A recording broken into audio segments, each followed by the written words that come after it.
Dr. Umar Johnson, the self-proclaimed Prince of Pan-Africanism, has shocked his followers yet again. From fiery speeches to controversial fundraising campaigns, he has never been far from the spotlight. But now, after years of promising the Frederick Douglass Marcus Garvey Academy, Umar has launched an OnlyFans account, charging over $100 per month, leaving supporters stunned and critics furious. Is this bold strategy or the beginning of his downfall? To understand this controversy, we have to go back. Dr. Umar Johnson rose to fame in the 2010s with his unapologetic speeches about black liberation, Pan-African pride, and independence from mainstream systems. Emulate the neglect that their president has shown for African Americans. In fact, when you look at the black reality, each index of black progress has actually regressed since Obama has been in the White House. Dropout is higher, unemployment is worse, incarceration is higher, police brutality has almost went back to the days of Reconstruction, pre-Jim Crow. Mind you, he's done nothing about it. He inspired thousands, especially through viral clips where his charisma and energy made him stand out. His vision? To build the FDMG Academy, a school dedicated to black boys, funded entirely by the community. What happens when Dr. Umar Johnson, one of the most outspoken and controversial voices in the black community, decides he's had enough of his critics? The answer is explosive.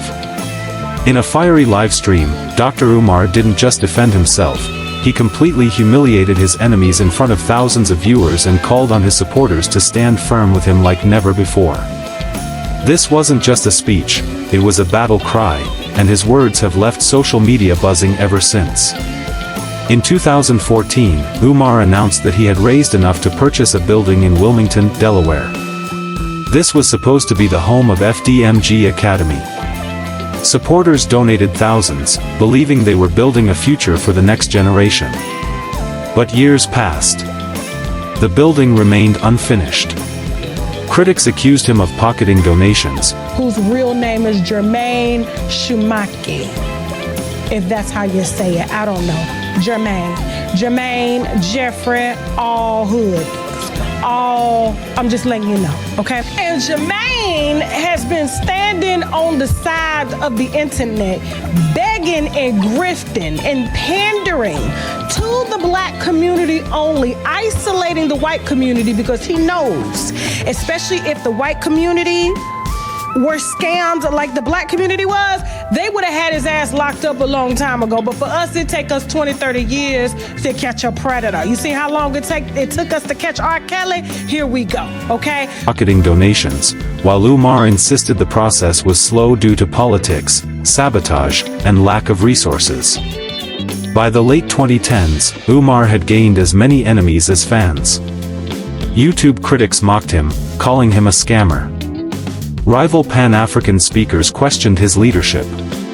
Umar responded with long live streams, often humiliating his enemies publicly and calling his followers exploit black people, and you cannot disadvantage black people without the participation of the black bourgeoisie.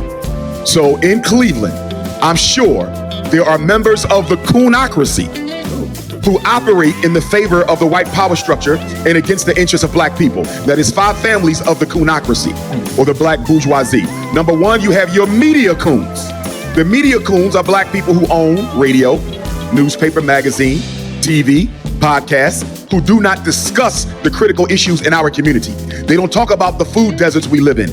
The 3rd family of the black bourgeoisie is your elected officials. Not all, but most of them. Negroes who are in positions of influence and power, but are paid to do nothing to assist black people. That's number 3, I think it was. So you got your media Negroes, your higher ed Negroes, your elected black bourgeoisie. Then you have your entrepreneurial bourgeoisie. These are black people who have made a decent living for themselves, come from the ghetto, and after they escape to the suburbs with a nice house and a nice car and probably a snow bunny, they turn their backs on the back of other blacks. And the last of the 5 families, Baba, is the religious bourgeoisie. Then came 2025, the shocker no one expected. Umar announced his very own OnlyFans account, charging $111 per month. While some said this was simply another fundraising tactic, others saw it as desperation. Social media exploded with memes, debates, and accusations. Was this about education or entertainment? For many, this was the moment that confirmed Umar had lost credibility.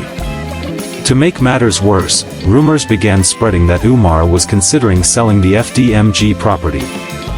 For critics, this was proof that the academy was never real. For his supporters, it was another example of betrayal from the community. The debate became less about a school and more about what Umar Johnson really represents: hope or hypocrisy. Love him or hate him, Umar Johnson has undeniably left a mark.